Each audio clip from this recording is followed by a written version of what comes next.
हाय दोस्तों, राधे राधे। तो दोस्तों सॉरी, पिछले 2-4 दिन से हमारी जो श्री प्रकाश शुक्ला की सीरीज चल रही थी, श्री प्रकाश शुक्ला इनकाउंटर केस में वर्चस्व जो सीरीज चल रही थी, उसमें 8 वीडियो डालने के बाद अभी मैं थोड़ा सा काम में फंस गया था और कुछ और अलग केस आ गए थे, उधर लग गया था। तो आज हम आगे बढ़ाते हैं। अब दोस्तों यहाँ से आनंद पांडे अलग हो गया। आनंद पांडे को पिछली बार बताया था मैंने कि वो उसका इनकाउंटर हो चुका था। अब श्री प्रकाश शुक्ला को भाई अपने लोगों से थोड़ा सा वो भी लगने लगा कि यार आनंद पांडे तक पुलिस कैसे पहुंच गई, कैसे उसका वो हुआ, किसने मुखबिरी किया, क्या कैसा, वो थोड़ा सा इसका लेकर के परेशान हो गया। लेकिन ठीक है, उसके आगे अब उसने ये प्लान किया कि यार अब आनंद जा चुका है और इससे इधर अनुज प्रताप सिंह इसकी गैंग में आ चुका था। सुधीर त्रिपाठी पहले ही से था, तो सुधीर त्रिपाठी, अनुज प्रताप सिंह और ये 3 हो गए। आनंद तो जा चुका था।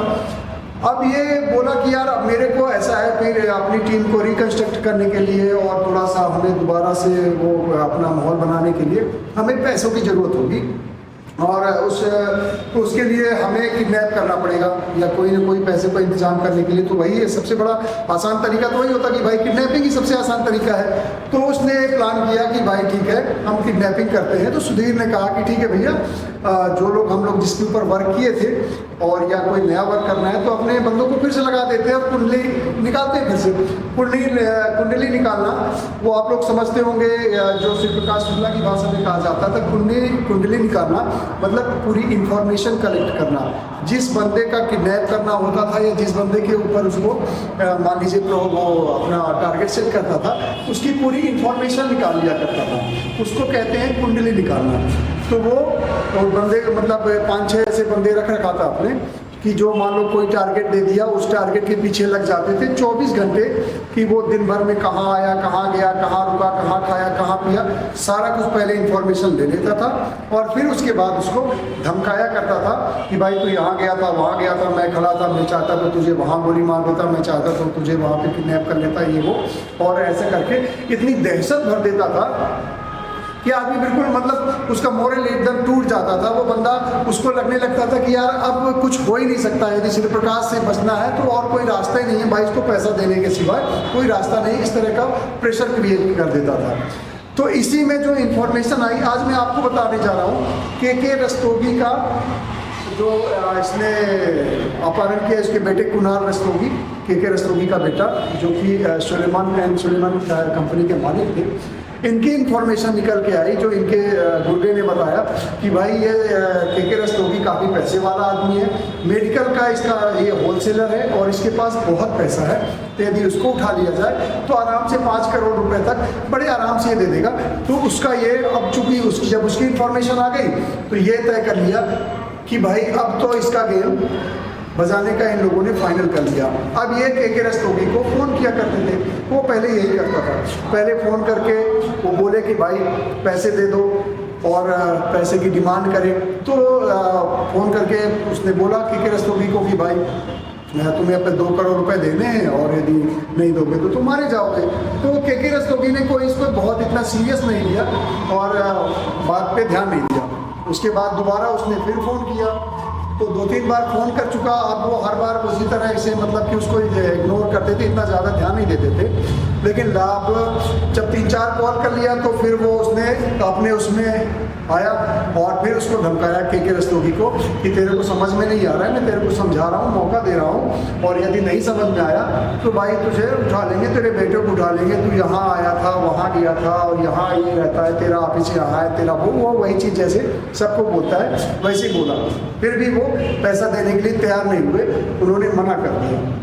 अब जब के रस्तोगी ने मना कर दिया तो श्री प्रकाश शुक्ला का दिमाग एकदम खराब हो गया और वो बौखला गया और अब उसने तय किया कि मैं इसको टारगेट करेंगे। तो वो अगले दिन सुधीर को बोला कि सुधीर, ये हम लोग कल इसको के रस्तोगी को उठाएंगे। अब इनके पास इंफॉर्मेशन तो थी कि वो अपने बेटे के साथ मॉर्निंग वॉक के लिए पर डे जाया करते थे, तो इसको पता था कि ये पार्क में कहाँ जाते हैं।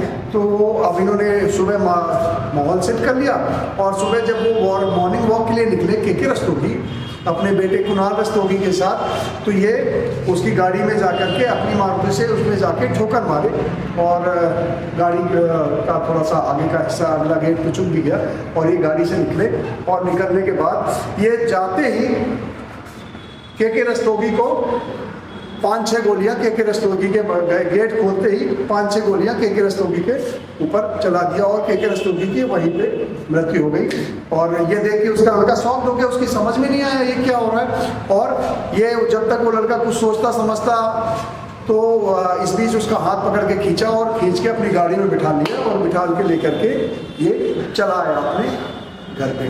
कब घर पे मतलब कि जहाँ पे इसने एक कमरा ले रखा था। ये जहाँ पे भी एक्चुअली होटल वगैरह में रहने को ज़्यादा वो नहीं दे कोशिश करता था। इसको पता था कि यार पुलिस कभी भी छापा मार सकती है, कभी भी होटल में आ सकता है, फंस सकते हैं। तो ये कोशिश किया करता था कि रेंट पे मकान लेता था कोई अच्छी जगह पॉश इलाके में और अच्छे खासी जगह पे ये रेंट पे मकान लेता था। जैसे एडवर्टाइज देखता है अखबारों में जो ऐड निकलती है उसमें देखता था, उसके बाद ये तय करके और बातचीत करके वो किराए पे ले लिया करता था। उसके काम करने का तरीका यही था। तो वो फिर अपने भाई ले जाके के रस्तोगी के बेटे को मतलब कुणाल रस्तोगी को कमरे में रख दिया और रखने के बाद फिर उसके घर पे डिमांड भेजा भाई कि भाई 2 करोड़ रुपए दे दो, नहीं तो हम कुणाल को मार देंगे। अब ये जानता था कि भाई कुणाल रस्तोगी के रस्तोगी का इकलौता बेटा था और के रस्तोगी जो सुलेमान एंड सुलेमान कंपनी के मालिक थे। बहुत बड़ी फर्म थी और बड़ा होलसेल में काम करती थी। तो वहाँ के आप कह सकते हो लखनऊ में मेडिकल के सबसे बड़े व्यापारी वही थे। तो पैसे की तो भाई कोई वो नहीं थी। और साथ में जो के मतलब कुणाल रस्तोगी के जो ससुर जी थे वो बहुत पैसे वाले थे। कानपुर के एक बहुत बड़ी सबसे बड़ी ज्वेलरी के मालिक, ज्वेलरी शोरूम के मालिक थे जो उनके ससुर जी थे। तो भाई अब वो यही वो धमकाए कि वो भाई पैसे दे दो। उसके ससुर को भी फ़ोन किया कि भाई पैसे दे दो, नहीं तो हम इसको कुणाल को मार देंगे। और ये चलता रहा। अब 1-2 दिन जैसे ही गुजरे थे, नेगोशिएशन बातचीत चली रही थी, इसी बीच फ़ोन आ गया मोकामा से फ़ोन आ गया। किसका? सूरज भान सिंह का। अर्जेंट में उसका कॉल आया कि वहाँ के किसी बंदे ने फ़ोन किया कि अशोक भैया आपको दादा बुलाए। दादा बोलते हैं जो सूरज भान सिंह को सब लोग बोलते हैं, दादा बोलते हैं। तो बोले कि वो दादा आपको याद किए हैं और अर्जेंट काम है। तो वो बोला कि यार मेरे पास शिव प्रकाश शुक्ला ने बोला कि भाई मेरे पास अभी टेंडर है, दादा को बोल देना कि ये टेंडर का एक बार हम निपटारा कर लें, उसके बाद फिर हम आ जाएंगे। तो उसने कहा कि नहीं, आपको इमीडिएट आना पड़ेगा, अर्जेंट में आना पड़ेगा। चूँकि दादा को बहुत ज़्यादा ज़रूरत है और आपका जो ये आपने टेंडर उठाया उसकी पेमेंट तो आ जाएगी, उसका काम तो हो ही जाएगा, लेकिन ये बहुत ज़रूरी है। तो दादा ने आपको बहुत ही अर्जेंट बुलाया है। अब ये हुआ कि यार दादा चूँकि सूरज भान सिंह मान लो कि एक तरह से पूरा बैकअप और AK-47 और सारा हथियार वगैरह सब मिलने का सोर्स वही था और ये इनकी रिस्पेक्ट भी बहुत करता था। तो अब ये तय हुआ कि भाई अब दादा का फ़ोन आया है तो हर हाल में हमें जाना पड़ेगा, किसी भी हाल में वहाँ पे जाना ही पड़ेगा। तो उसने ये सोचा कि एक पकड़ तो हमारे पास है ही है, हमने बंदे को किडनैप कर ही रखा है, तो क्यों ना एक पकड़ और कर ली जाए, मतलब एक बंदे का और किडनैप कर लिया जाए और किडनैप करके दोनों को यहाँ पे रख देते हैं। उसके बाद चलते हैं और वहाँ से जो दादा का भी काम होगा तो वहाँ से निपटा के आएंगे। 1-2 महीने वहाँ पे जितना भी टाइम लगेगा तो वहाँ पे रहेंगे और तब तक में इधर पे थोड़ा मामला ठंडा हो जाएगा तो उसके बाद हम पेमेंट ले लेंगे और इनको छोड़ेंगे। फिर तो मतलब 2 महीने के लिए। अब सोचिए इतना बिंदास आदमी कि एक उधर एक बड़ा पकड़ रखे बैठा है, मतलब इतने बड़े बिजनेसमैन को पकड़े हुए है और एक के रस्तोगी को गोली मार चुका है। पेपर में, न्यूज़पेपर में सब तरफ धुआंधार खबरें आ रही हैं, लेकिन उसको कोई फर्क नहीं पड़ रहा है। अब अपने उसमें उसके बावजूद भी उसने तय किया कि हम एक पकड़ और करेंगे, दादा का काम भी करने जाएंगे, मतलब पकड़ को वहीं पे लखनऊ में छोड़ के हम जाएंगे और उनका काम करके जो आएंगे। सोचिए कितना जिगरा रहा होगा उसके अंदर।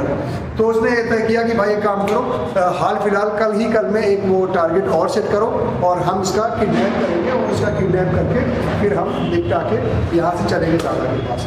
अब इधर भाई ये लगा दिया अपने बंदों को कि कुंडली निकालने के लिए। तो अगले दिन कुंडली जो निकल के आई रेमंड कंपनी के मालिक का ये पता चला, भाई जो कुंडली निकालने वाले ने बताया कि भाई रेमंड कंपनी के मालिक के पास बहुत पैसा है, इनका बहुत बड़ा शोरूम है और इनके पास से यदि इनकी पकड़ किया जाए तो आपको आराम से मतलब 1-8 करोड़ रुपए तक या 50 लाख तो आपको ये दे ही देगा।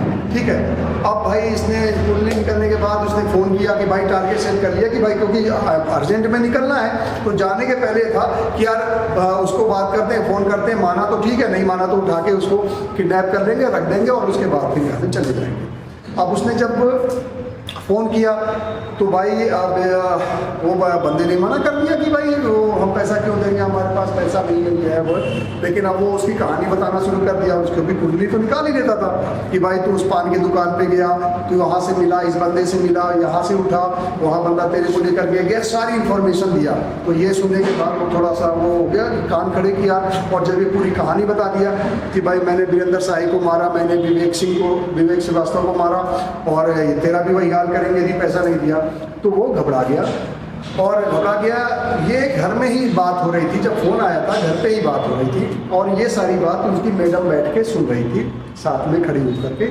तो भाई जब वो फ़ोन कट गया तो शिव प्रकाश ने कहा कि आज मैं फ़ोन रखता हूँ, कल तक का सुबह तक का तुम्हें टाइम देता हूँ, सुबह 9 बजे मैं फ़ोन करूँगा, तब तक में तुम डिसाइड कर लेना कि भाई पैसे दे रहे हो या तुम्हारा निपटारा करना पड़ेगा, तुम सोच के बता देना, मैं सुबह कॉल करूँगा। जैसे ही फ़ोन वो रखा, इधर अब मैडम ने भी सुन लिया था। मैडम तो पूछी कि भाई क्या हो गया, कैसे, किसका फ़ोन था, क्या बात हो रही थी।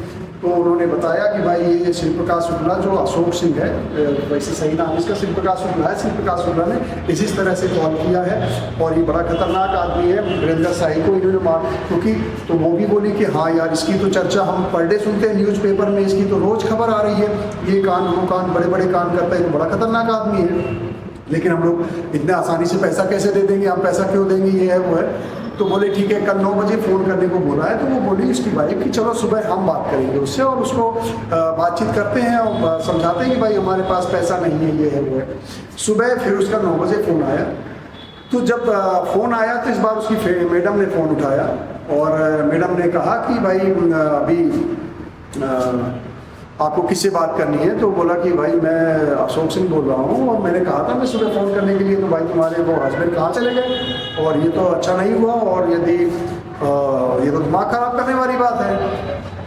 तो वो बोले कि नहीं, अभी तक आपका इंतज़ार कर रहे थे, आपके फ़ोन का, शायद आपके ही फ़ोन का इंतज़ार कर रहे थे और अभी वो बाथरूम चले गए हैं, तो आप बताइए मेरे को जो मैसेज दे दीजिए, मैं उनको मैसेज दे दूँगी, बता दूँगी।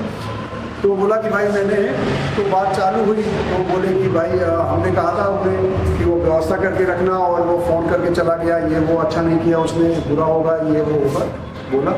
तो भाई वो अब उनकी जो वाइफ थी वो नेगोशिएशन पे आ गई कि भाई उनको पहले टालती रही कि नहीं हमारे पास इतना पैसा कहाँ है, हम कैसे देंगे, हमारे पास तो नहीं है और ये वो दुनिया भर का। तो उनके वो उसकी भी कुंडली खोल रखा था। तो उन्होंने बताना शुरू किया भाई तू वहाँ गई थी, पार्टी में गई थी, पार्टी में वहाँ तू इतनी सारी ज्वेलरी पहन रखा था, ये पहन रखा था, ये कर रखा था और कह रही कि मेरे पास पैसा नहीं, पूरे शहर को लूट के रख लिया और इतने भरे पड़े पैसे, बता रही मेरे को पैसे नहीं मिले पैसे तो मैं तुम्हारे पति को ठोक दूँगा। अब भाई जब वो सारी कुंडली वगैरह उसके बारे में भी उसको इन्फॉर्मेशन मिली तो वो भी घबरा गई। अब उसको समझ में आ गया कि भाई ये पूरी तरह से वॉच कर रहा है और बंदा पीछे पड़ा हुआ है, तो इसको पैसा देना पड़ेगा। यदि पैसा नहीं दिए तो ये कुछ ना कुछ मतलब जो ये कह रहा है ये कर सकता है, क्योंकि वो तो वैसे न्यूज़ खबर में सब पता चल रहा था, अखबारों में रोज़ छप रहा था, सबसे फ्रंट पेज पे मेन अखबारों में उसी का फोटो आती थी, क्योंकि आए दिन वो कांड करता था। तो ये तय हुआ कि भाई सिर्फ नेगोशिएशन ही रास्ता है, बाकी और कुछ नहीं हो सकता, उसको कुछ ना कुछ अब पैसे देने ही पड़ेंगे, जितना कम करा सको कम करा लो, यही एक रास्ता है। भाई अगले दिन उसने फ़ोन करने के लिए कहा था, अगले दिन उसने फिर फ़ोन किया और फ़ोन करने के लिए उसको भाई उसके हस्बैंड से बात हुई। इस बार उसके पति ने फ़ोन उठाया और बात शुरू हुई। तो उसने भाई रिक्वेस्ट किया कि सर देखिए आप कह रहे हो लेकिन मेरे पास पैसा नहीं है, पहले तो हम अकेले हमारा बिजनेस था तो हमारे पास पैसे रहते थे भी, लेकिन आजकल अब और 3-4 शोरूम खुल गए हैं तो पैसे नहीं हैं, हम तंगी में हैं, परेशान हैं, आप इतना नहीं दे पाएंगे। तो उसने कहा कि भाई कितना दे पाओगे। तो अगले ने कहा कि सर मैं 5 लाख रुपए दे दूंगा। तो 5 लाख सुनते ही वो अब श्री प्रकाश उसने वो खोल दिया दुकान। गालियाँ बहुत बद्दी खतरनाक गालियाँ देनी शुरू किया, उसकी सारी तरह की गालियाँ दिया करते थे जम के।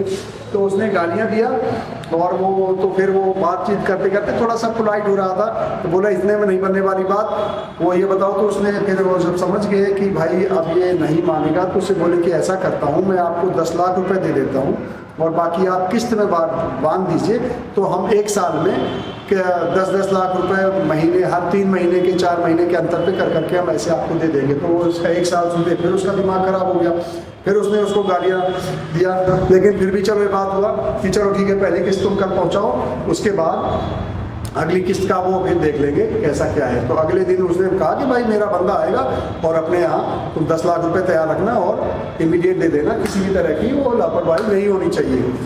ठीक है, अगले दिन वो गया बंदा, पैसा ले आया, पैसा दे दिया। चूंकि उसकी प्लानिंग तो ये थी कि भाई किडनैप करके रख लूंगा, लौट के आके वसूलेंगे, लेकिन जब बंदा पैसा देने के लिए तैयार हो गया तो फिर अब क्या रह गया, वो पैसा लिया 10 लाख रुपए की। ये हुआ कि भाई चल यार वहाँ चल रहे हैं, दादा के यहाँ चल रहे हैं, कब कहाँ कैसे पैसा खर्चा हो, कितना कैसा क्या हो, तो चलो पैसा आ गया है तो पैसा लेके चलते हैं, अगला काम वो चलेगा।